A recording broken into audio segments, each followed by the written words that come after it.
Shalom Bapak dan Ibu yang dikasihi Tuhan Yesus Kristus, yang ada di gereja, yang ada di rumah-rumah. Selamat pagi.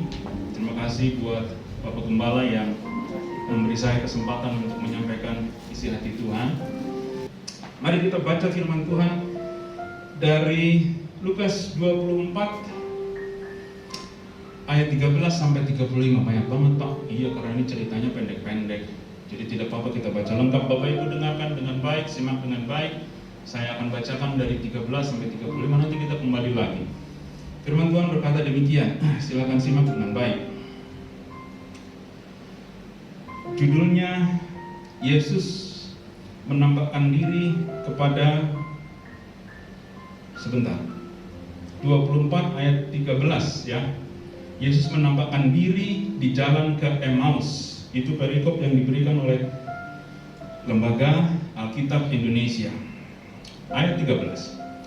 Pada hari itu juga 2 orang dari murid-murid Yesus pergi ke sebuah kampung bernama Emmaus yang terletak kira-kira 7 mil jauhnya dari Yerusalem. 7 mil itu kurang lebih 11 km Bapak Ibu. Bapak Ibu silakan bayangkan ada perjalanan yang harus ditempuh oleh 2 orang murid Yesus 11 km jauhnya. Ayat 14. Dan mereka bercakap-cakap tentang segala sesuatu yang telah terjadi. Ketika mereka sedang bercakap-cakap dan bertukar pikiran, datanglah Yesus sendiri mendekati mereka lalu berjalan bersama-sama dengan mereka. Tetapi ada sesuatu yang menghalangi mata mereka sehingga mereka tidak dapat mengenal Dia. Yesus berkata kepada mereka, "Apakah yang kamu percakapkan sementara kamu berjalan?" Maka berhentilah mereka dengan muka muram. Seorang dari mereka namanya Kleopas menjawabnya, "Adakah engkau satu-satunya orang asing di Yerusalem yang tidak tahu apa yang terjadi di situ pada hari-hari belakangan ini?" Katanya kepada mereka, "Apakah itu?" Jawab mereka, "Apa yang terjadi dengan Yesus orang Nazaret? Dia adalah seorang nabi yang berkuasa dalam pekerjaan dan perkataan di hadapan Allah dan di depan seluruh bangsa kami. Tetapi imam-imam kepala dan pemimpin-pemimpin kami telah menyerahkan Dia untuk dihukum mati, dan mereka telah menyalibkannya. Padahal kami dahulu mengharapkan bahwa Dialah yang datang untuk membebaskan bangsa Israel. Tetapi sementara itu telah lewat 3 hari sejak semuanya itu terjadi. Tetapi beberapa perempuan dan kalangan kami telah mengejutkan kami. Pagi-pagi buta mereka telah pergi ke kubur dan tidak menemukan mayatnya. Lalu mereka datang dengan berita bahwa telah kelihatan kepada mereka malaikat-malaikat yang mengatakan bahwa Ia hidup. Dan beberapa teman kami telah pergi ke kubur itu dan mendapati bahwa memang benar yang dikatakan perempuan-perempuan itu. Tetapi dia tidak mereka lihat. Lalu Ia berkata kepada mereka, "Hai kamu orang bodoh, betapa lambannya hatimu sehingga kamu tidak percaya segala sesuatu yang telah dikatakan para nabi." Saya ingin garis bawahi kata-kata yang diucapkan oleh Tuhan sendiri. Firman Tuhan demikian. Lalu Ia berkata kepada mereka, "Hai kamu orang bodoh, betapa lambannya hatimu sehingga kamu tidak percaya segala sesuatu yang telah dikatakan para nabi. Bukankah Mesias harus menderita semuanya itu untuk masuk ke dalam kemuliaannya?" Lalu Ia menjelaskan kepada mereka apa yang tertulis tentang Dia dalam seluruh kitab suci, mulai dari kitab-kitab Musa dan segala kitab nabi-nabi. Mereka mendekati kampung yang mereka tuju, lalu Ia berbuat seolah-olah hendak meneruskan perjalanannya. Tetapi mereka sangat mendesaknya. Katanya, "Tinggallah bersama-sama dengan kami, sebab hari telah menjelang malam dan matahari hampir terbenam." Lalu masuklah Ia untuk tinggal bersama-sama dengan mereka. Waktu Ia duduk makan dengan mereka, Ia mengambil roti, mengucap berkat, lalu memecah-mecahkannya dan memberikannya kepada mereka. Ketika itu terbukalah mata mereka, dan mereka pun mengenal Dia. Tetapi Ia lenyap dari tengah-tengah mereka. Kata mereka seorang kepada yang lain, "Bukankah hati kita berkobar-kobar ketika Ia berbicara dengan kita di tengah jalan dan ketika Ia menerangkan kitab suci kepada kita?" Lalu bangunlah mereka dan terus kembali ke Yerusalem. Di situ mereka mendapati ke-11 murid itu. Mereka sedang berkumpul bersama-sama dengan teman-teman mereka. Kata mereka itu, sesungguhnya Tuhan telah bangkit dan telah menampakkan diri kepada Simon. Lalu kedua orang itu pun menceritakan apa yang terjadi di tengah jalan dan bagaimana mereka mengenal Dia pada waktu Ia memecahkan roti. Bapak Ibu yang dikasihi Tuhan Yesus Kristus, apa yang kita baca, kita renungkan, kita dengar pagi hari ini sejatinya menjadi pembelajaran bagi setiap orang percaya, menjadi pembelajaran bagi setiap murid Tuhan untuk menghadapi hidup yang dianugerahkan Tuhan bagi kita. Pembelajaran. Ada beberapa masalah, ada beberapa inti yang akan kita pelajari sama-sama supaya kita bisa menjadi anak Tuhan, bisa menjadi orang Kristen yang semakin baik hari demi hari. Jadi ketika itu ada dua orang berjalan sambil mereka berdua berjalan menuju ke Emmaus. Dari Yerusalem mereka berjalan menuju ke Emmaus. Emmaus adalah kota kuno yang tidak berarti sama sekali. Ketika mereka berjalan, mereka menjauh dari Yerusalem, mereka sedang menuju ke Emmaus, lalu mereka bercakap-cakap tentang Kristus. Kenapa mereka dalam perjalanannya bercakap-cakap tentang Kristus yang telah mati disalib, padahal di Yerusalem peristiwa itu terjadi? Karena pada waktu di Yerusalem ketika orang-orang berbicara tentang Kristus, maka resikonya sangat besar. Lalu mereka pergi meninggalkan Yerusalem, berjalan ke Emmaus. Disitulah mereka bercakap-cakap tentang Kristus. Bapak Ibu yang dikasihi Tuhan Yesus Kristus, ketika mereka bercakap-cakap, lalu hadirlah orang ketiga, orang asing. Dua orang, satu yang bernama Kleopas disebutkan oleh firman Tuhan, tapi yang lain tidak disebutkan.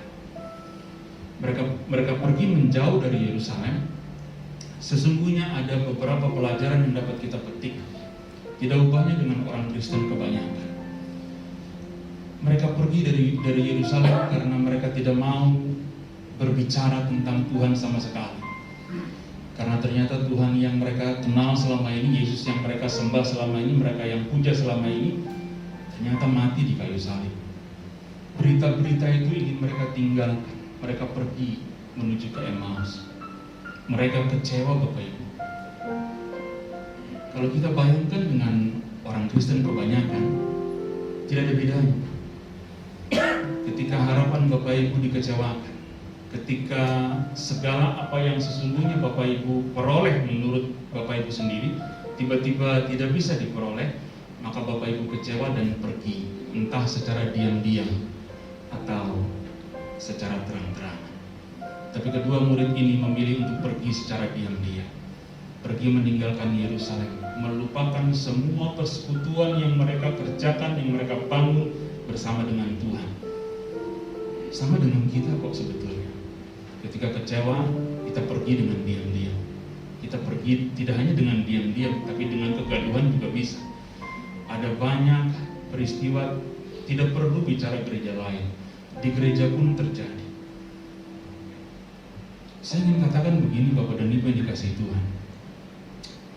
Kalaupun pergi meninggalkan persekutuan yang sudah kita bangun selama ini, kalaupun pergi dengan diam-diam, itu lebih terhormat daripada pergi dengan membuat gaduh.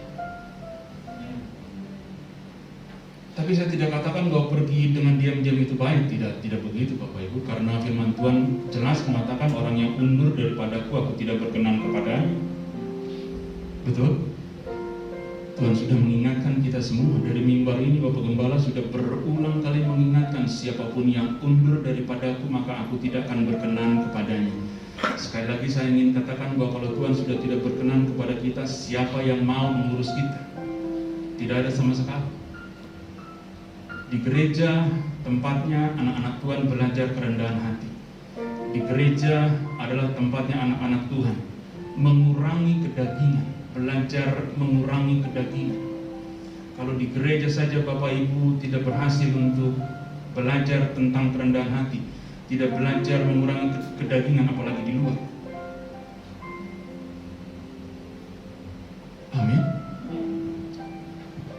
Saya katakan bahwa sekali lagi bagi Bapak dan Ibu yang dikasihi Tuhan Yesus Kristus, firman Tuhan dari Lukas 24 ayat 13 sampai ke 14 mengajarkan kita hati-hati sebagai murid Tuhan.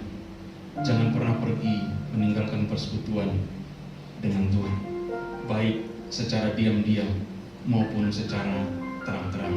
Tidak bisa. Lalu yang berikutnya, ketika mereka berbicara berdua, datanglah satu pribadi yang tidak mereka kenal sama sekali. Bapak Ibu kenal bahwa itu Tuhan karena sudah baca, kan? Tapi kedua orang yang sedang berjalan ini, dia tidak tahu sama sekali bahwa itu Tuhan. Kalau Markus menulis bahwa Tuhan sudah berubah wujud, tapi di sini tidak dijelaskan. Tidak menjadi masalah bagi kita. Yang pasti bahwa ternyata mereka tidak melihat kehadiran Tuhan. Kitab Maleakhi mengatakan kepada kita, orang yang takut Tuhan, dia berbicara tentang Tuhan, lalu Tuhan memperhatikan dan mendengarnya. Amin. Jadi ada dua orang yang sedang berbicara tentang Tuhan, orang-orang yang takut Tuhan, Tuhan memperhatikan dan mendengarnya. Hadirlah Tuhan dalam pembicaraan itu. Siapapun Bapak Ibu yang takut Tuhan, ketika Bapak Ibu sedang berdua, bertiga berbicara dengan Tuhan, maka kita yakin bahwa Tuhan akan hadir dalam pembicaraan. Amin. Dan itu tidak main-main Bapak Ibu. Itu firman, 2-3 orang berkumpul dalam namaku, aku hadir. Jadi sesungguhnya kita tidak undang hadirat Tuhan pun Tuhan hadir. Masalahnya kita hadir enggak? Kan begitu ya? Karena sejatinya Tuhan tidak diundang pun hadir kok. Tetapi adakah kita yang hadir ketika Tuhan ada? Lalu Yesus bertanya, apa yang sedang engkau bicarakan? Begitulah kira-kira pertanyaan. Apa yang sedang kalian bicarakan? Dari wajahnya yang wajah kedua murid Tuhan yang muram, Tuhan memperhatikan kesedihan muridnya. Saya juga ingin katakan bagi Bapak Ibu yang dikasihi Tuhan Yesus Kristus, ketika engkau sedang bersedih, ketika engkau sedang berduka, sekali lagi Tuhan memperhatikan. Dan Tuhan bertanya, apa yang sedang kau percakapkan, apa yang sedang kau perbincangkan, begitu kata Tuhan. Tapi kedua murid ini, Bapak Ibu, sekali lagi ada hal yang bisa kita pelajari dari kedua murid ini. Waktu Tuhan bertanya, posisi kedua murid ini sedang dalam keadaan putus asa, sedang dalam keadaan tidak punya pengharapan, kecewa dan lain sebagainya. Tapi ada orang yang bertanya, ada pribadi asing yang tidak mereka kenal bertanya, apa gerangan yang kalian perbincangkan? Bapak Ibu bisa baca dari tadi yang kita sudah dengar sama-sama bahwa tidak sekalipun kedua murid Tuhan menjawabnya dengan ketus. Tapi mari coba kita lihat bagaimana diri kita sendiri. Dalam keadaan tidak punya pengharapan, putus asa, ada orang nanya, masih bagus kita jawab dengan sopan. Yang ada kita jawab, udah dah, nggak usah ngurusin aja hidup gitu ya. Kan begitu ya? Begitulah seringkali reaksi dari orang percaya ketika dia tidak mendapatkan apa yang seharusnya dia harapkan. Lalu ada orang yang mencoba bertanya dengan sopan, lalu kita menjawabnya dengan tidak antusias. Padahal kasih tidak mengajarkan kepada kita untuk bertindak tidak sopan. Bukankah ini satu pembelajaran bagi kita semua sebagai orang percaya? Apapun situasimu, ketika ada orang bertanya dengan sopan, jawablah mereka dengan sopan. Tapi Kleopas menjawab dengan sopan. Apa cuma engkau yang tidak tahu apa yang terjadi di Yerusalem? Semua orang sepertinya sudah tahu, tapi kok kau nggak tahu? Kau siapa? Kan kira-kira begitu ya. Karena bagi Kleopas, orang asing ini adalah tetap orang asing. Selama tadi kita baca sampai titik ini, sampai ayat ini, dia masih menjadi orang asing. Dia tidak tahu bahwa orang asing itu adalah Tuhan. Sama seperti kita seringkali dalam perjalanan hidup kita tidak tahu bahwa Tuhan bersama dengan kita, berjalan bersama kita. Betul ya Bapak Ibu ya? Entah karena pikiranmu sudah dikekang dengan segala pikiran yang tidak baik, pikiran yang negatif, maka hadirat Tuhan tidak terlihat sama sekali, atau karena kebodohan kita, ketidaktahuan kita bahwa Tuhan sebetulnya berjalan bersama-sama kita sepanjang hidupmu. Apakah kamu tidak tahu? Hanya kamu seorang yang tidak tahu. Lalu mulailah kedua murid ini menceritakan kekecewaannya.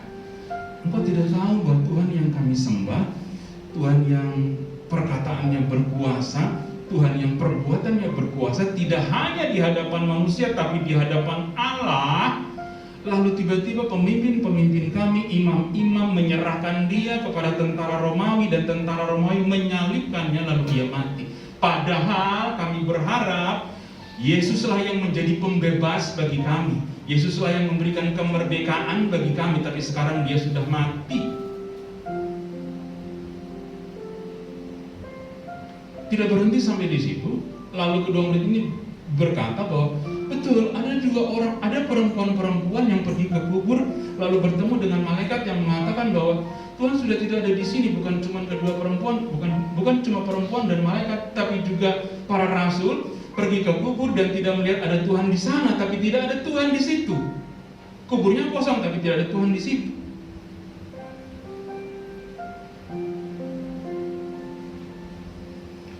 Mereka menceritakan situasi yang mereka hadapi. Mereka menceritakan situasi yang mereka lihat.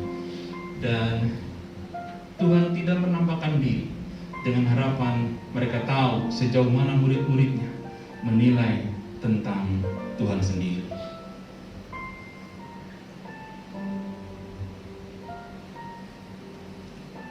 Lalu Bapak Ibu, di ayat yang ke bawah Tuhan menegur. Tadi saya sudah memberikan penekanan kepada firman yang kita baca. Saya ingin ulangi sekali lagi. Ayat yang ke-25. Lalu ia berkata kepada mereka, "Hai kamu orang bodoh, betapa lambannya hatimu, sehingga kamu tidak percaya segala sesuatu yang dikatakan para nabi." Bapak Ibu, kalau mau mengetahui apa yang dikatakan para nabi, ada di sini Bapak Ibu. Ada di Alkitab. Bapak Ibu punya semua, tidak hanya di Alkitab, di gadget, di apapun yang Bapak miliki, device apapun yang Bapak miliki, Bapak Ibu miliki. Saya percaya bahwa ada Alkitab di dalamnya. Tapi ketika peristiwa dua murid Tuhan itu terjadi pada Bapak dan Ibu serta saudara, maka firman Tuhan akan berkata, "Kamu orang bodoh, betapa lambannya kamu percaya apa yang dikatakan oleh para nabi." Saya ingin katakan bagi Bapak Ibu Saudara dan bagi saya juga, ketika hatimu kecut menghadapi situasi, ketika hatimu cemas menghadapi situasi, ketika hatimu khawatir menghadapi situasi, maka firman Tuhan, perkataan Tuhan yang sama akan diucapkan Tuhan bagi kita. "Hai kamu orang bodoh." Nggak ngerti ya? Nggak bisa ya memahami perkataan para nabi? Nggak bisa ya? Sudah bahkan sebelum lahir keturunan Kristen, orang percaya, Nabi sudah berkata-kata sejak zaman dahulu, "Kamu nggak bisa percaya ya? Bodoh sekali kamu." Ketika saya mempersiapkan ini, perkataan itu bagi saya loh Bapak Ibu. Kenapa? Karena jujur saya akui, saya berbicara dengan di hadapan Bapak dan Ibu seolah-olah mudah, tapi ketika saya diperhadapkan pada situasi, hal yang sama juga saya alami. Saya manusia, tapi juga khawatir, juga cemas, juga takut. Saya akui, tapi perkataan ini begitu saya baca, perkataan bodoh itu seperti saya, ditunjuk hidung saya. "Kamu orang bodoh, sudah berapa lama kamu belajar tentang firman Tuhan? Apa yang dikatakan para nabi? Kok kamu juga lamban untuk mengerti?" Kan begitu ya. Lalu Tuhan menjelaskan, dan sambil berjalan dia menjelaskan dari kitab Musa. Pertama kali Bapak Ibu kalau buka firman Tuhan Alkitab, Musa lah yang menulis kitab Kejadian, Pentateuk, 5 kitab Musa. Guru yang agung itu menjelaskan dari awal bahwa peristiwa penderitaan yang dia alami memang harus dialami supaya ia dipermuliakan. Dan apa yang terjadi bukan berseberangan dengan nubuatan para nabi, tapi menggenapi nubuatan para nabi. Tidak ada jalan lain supaya Tuhan mendapatkan kemuliaan selain melalui penderitaan.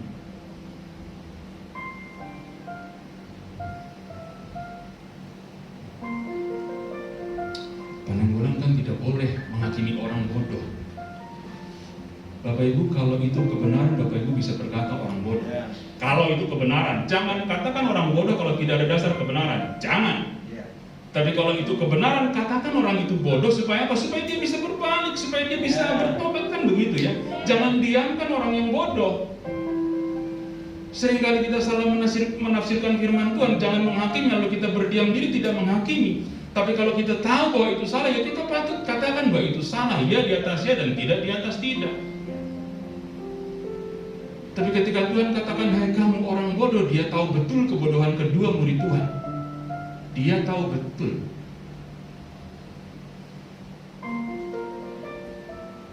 Rasanya nggak enak Bapak Ibu baca firman Tuhan terkait perjalanan ke Emmaus. Sangat tidak enak. Bagaimana bisa hati sukacita kalau dikatakan bodoh? Tapi Bapak Ibu mari dengarkan cerita ini baik-baik, simak baik-baik kedua orang bodoh yang menjadi saksi kebodohannya. Kemudian dia setelah mendengarkan kabar baik, dia bergelora memberitakan kabar baik, bersaksi. Sehingga melalui kesaksian kedua orang ini ditambah dengan kesaksian rasul-rasul lain, pemberitaan Tuhan luar biasa.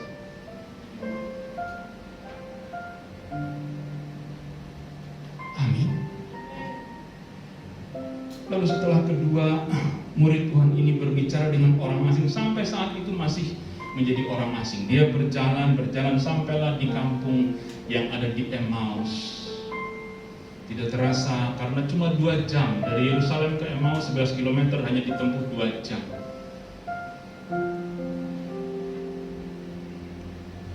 Lalu orang asing ini ingin pergi melanjutkan perjalanannya. Begitu kata firman Tuhan.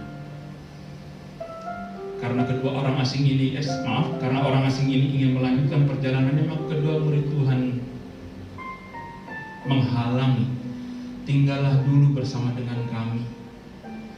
Tinggallah bermalam karena matahari sudah terbenam. Kalau orang asing memang tidak layak tinggal bersama kecuali diundang Bapak Ibu ya. Begitulah seharusnya. Saya ingin katakan, kalau engkau ingin hadirat Tuhan, undang Tuhan dengan sungguh-sungguh.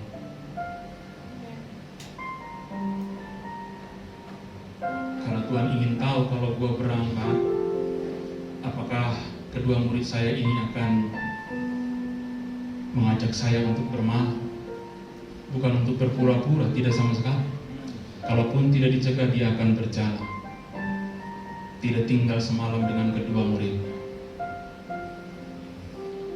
Lalu kedua murid itu menghalangi Tuhan untuk berjalan, melanjutkan perjalanannya, dan mengajaknya untuk bermalam. Peristiwa yang luar biasa ketika pribadi asing ini bermalam. Lalu tibalah saatnya perjamuan makan malam. Bukan perjamuan yang istimewa seperti 5 roti dan 2 ikan Bapak Ibu ya, terjadi mujizat. Tidak demikian. Ini perjamuan yang biasa. Tapi hal yang luar biasa yang dilakukan Tuhan ketika menghadapi perjamuan, ia memecah-mecahkan roti dan mengucapkan berkat. Saya ingin katakan bagi Bapak Ibu yang dikasihi Tuhan, ketika engkau menghadapi hidangan dimanapun engkau berada, taruhlah Tuhan di tempat yang terhormat. Amin. Amin.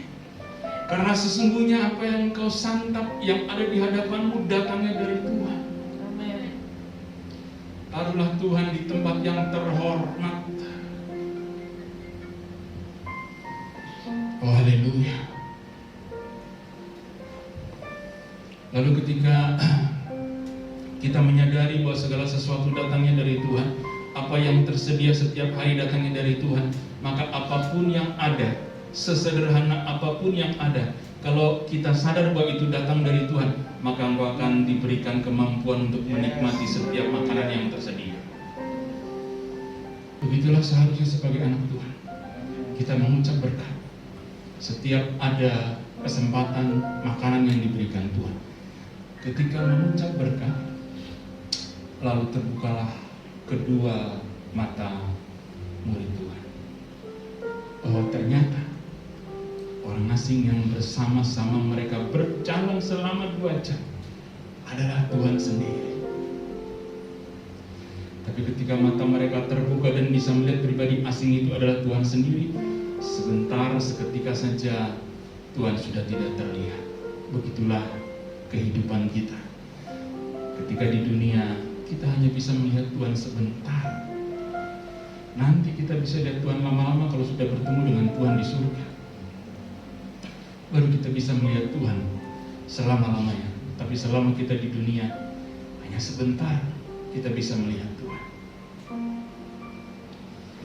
Lalu ketika mereka punya kesempatan, mata rohani mereka dibuka sehingga mereka melihat Tuhan, hati mereka bergelora Bapak Ibu. Pantesan waktu kita berjalan kok hatiku merasa bergelora, ya bergairah loh. Tidak ada pribadi lain yang sanggup berkata-kata dan membuat hati manusia bergelora kecuali Tuhan. Kan begitu ya? Sekali lagi saya ingin katakan bahwa tidak ada pribadi lain yang bisa membuat siapapun dengan perkataannya sehingga hatinya bergelora.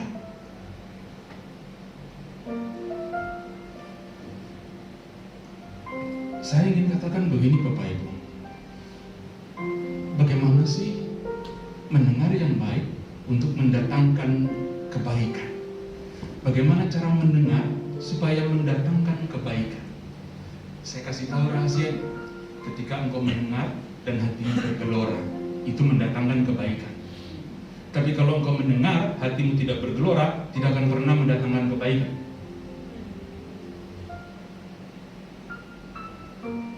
Jadi ketika firman Tuhan disampaikan, engkau mendengar tapi hatimu tidak bergelora, sekali lagi saya ingin katakan selama-lamanya tidak akan pernah membawa kebaikan bagi Bapak Ibu. Tidak pernah. Tapi firman Tuhan ajarkan kita pagi hari ini, kalau engkau ingin mendengar dan menghasilkan kebaikan, dengarlah dan hatimu bergeloralah. Amin. Lalu ketika dua orang ini bergelora mendengar cerita tentang Tuhan, pengajaran tentang Tuhan, tidak berlama-lama mereka pergi meninggalkan Emmaus dan menuju ke Yerusalem, bertemu dengan 11 orang murid yang lain. Begitulah orang kalau sudah mendapatkan kesempatan bertemu dengan Tuhan, jangan berdiam diri, temuilah orang lain dan beritakanlah firman supaya orang lain juga diberkati.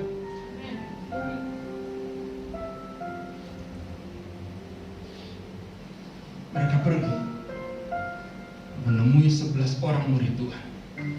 Bapak Ibu yang dikasihi Tuhan, orang yang bodoh, dua murid yang bodoh ini, bukan karena Tuhan tidak marah ketika dia tidak percaya karena ada perempuan dan malaikat yang bersaksi bahwa Tuhan tidak ada di kubur. Dia tidak marah Bapak Ibu. Karena seringkali para pria pada masa itu tidak menghargai perempuan, makanya mereka bilang mestinya malaikat tidak berbicara kepada perempuan tapi bicara kepada rasul, baru mungkin kami percaya. Kan begitu ya menurut pikiran mereka. Mestinya Tuhan bicara pada para rasul baru kami percaya, dan kepada para rasul pun ketika para rasul datang ke kuburan tidak ada kok. Tuhan tidak marah karena itu Bapak Ibu, tapi dia marah karena Tuhan, karena mereka tidak mendengarkan apa yang dikatakan para nabi dari zaman Musa sampai kepada nabi-nabi berikut.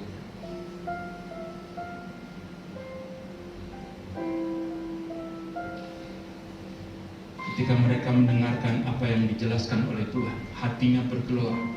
Mereka pergi berdua meninggalkan Emmaus, menjumpai 11 orang murid yang lain. Kesaksiannya menguatkan banyak orang. Sama halnya dengan kita Bapak Ibu.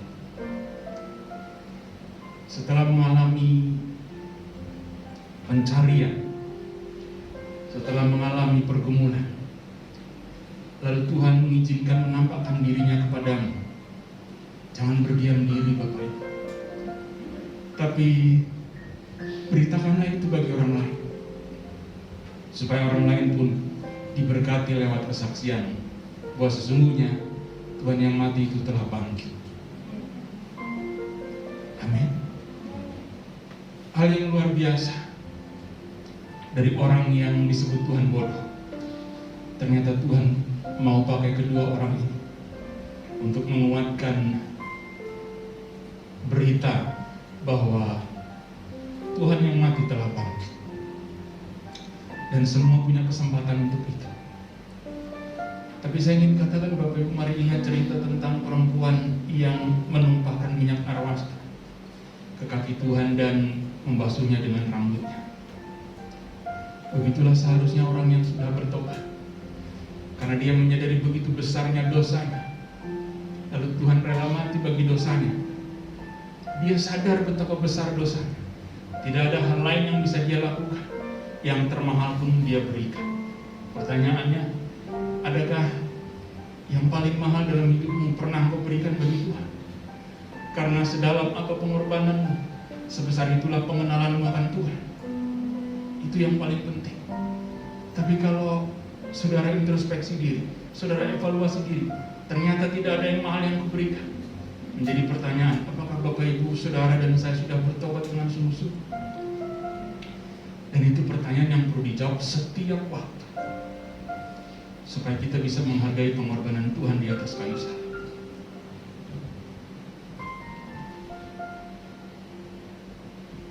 Jangan jadi pribadi orang bodoh, Bapak Ibu. Sudah dari Kristen, sudah dari kecil kita Kristen. Bapak Ibu, saya nggak tahu sudah berapa kali Bapak Ibu hadir mendengar firman Tuhan. Ada yang di gereja sini, ada yang di gereja lain, semua diberikan Tuhan. Tapi hati-hati, jangan sampai Tuhan berkata, kamu orang bodoh, lamban untuk memahami, lamban untuk percaya. Hari ini kalau firman Tuhan kita dengar, biarlah kita boleh berbalik dari apa yang salah yang selama ini kita lakukan. Bahwa tidak seharusnya kita berdiam diri, tidak seharusnya kita tidak percaya, tapi kita boleh menjadi pribadi yang percaya bahwa firman Tuhan dalam Alkitab yang kita baca, semua orang punya Alkitab di rumah. Saya berharap semua orang punya Alkitab di rumah. Kalau tidak ada, ya kalau masih ada yang tidak punya Alkitab, di gereja di belakang masih ada. Tapi itu pun sekarang punya handphone, isinya semua ada Alkitab. Belajarlah merenungkan firman Tuhan baik-baik, karena disitulah janji Tuhan. Saudara tidak bisa jumpai janji melebihi janji yang Tuhan berikan bagi kita semua. Amin. Sadarilah bahwa kebodohanmu seringkali tidak menyadari hadirat Tuhan setiap hari. Karena sesungguhnya Tuhan memperhatikan kesedihan umatnya. Tidak pernah sedikit pun Tuhan membiarkan kesedihan umatnya. Dia selalu bertanya, apa yang terjadi? Tuhan melupakan semua yang dia sudah alami. Dengan sukacita dia mencari Bapa dan Ibu. Apa yang terjadi dalam hidup? Maka ketika itu terjadi, Tuhan berjumpa dengan Bapak Ibu. Ingat baik-baik, itu adalah hutang yang harus dipenuhi sebagai murid Tuhan. Engkau harus memberitakan perjumpaanmu dengan Tuhan, supaya engkau boleh menjadi saksi, memberitakan kabar sukacita itu bagi semua orang, sehingga orang lain pun diberkati. Bapak Ibu, jangan seperti sekarang kalau Bapak Ibu lihat di media sosial, orang Kristen dengan orang Kristen berperang, merasa yang satu salah, yang satu lebih benar. Kita nggak ambil bagian seperti itu, Bapak. Tapi kita ambil bagian duduk diam, mendengarkan firman Tuhan. Saya tidak katakan bahwa Bapak Ibu tidak boleh belajar dari media sosial. Silakan belajar sebanyak-banyaknya, tapi hati-hati kalau Bapak Ibu tidak punya hubungan pribadi dengan Tuhan, hubungan pribadi dengan Roh Kudus, merenungkan sendiri firman Tuhan, mengharapkan Roh Kudus memberi hikmat, maka tinggal tunggu waktu Bapak Ibu akan terombang-ambing. Karena semua orang dengan kepintarannya menjelaskan penafsirannya, padahal penafsiran loh Bapak Ibu sama-sama, tidak ada yang asli penafsiran. Orang mereka juga hidup sebelum itu lama, mereka hidup lama setelah Tuhan lama, mereka tidak ikuti peristiwa waktu Tuhan ada. Jadi semuanya penafsiran. Kenapa yang lain merasa lebih pintar menafsirkan? Sama. Kita tidak menjadi pribadi yang seperti itu, tapi menjadi pribadi yang rendah hati, pribadi yang mau belajar, meminta Tuhan untuk menerangi jalan pikiran kita sendiri, supaya kita bisa punya perjalanan bersama dengan Tuhan yang menyenangkan. Tuhan memberkati. Mari kita berdoa. Haleluya.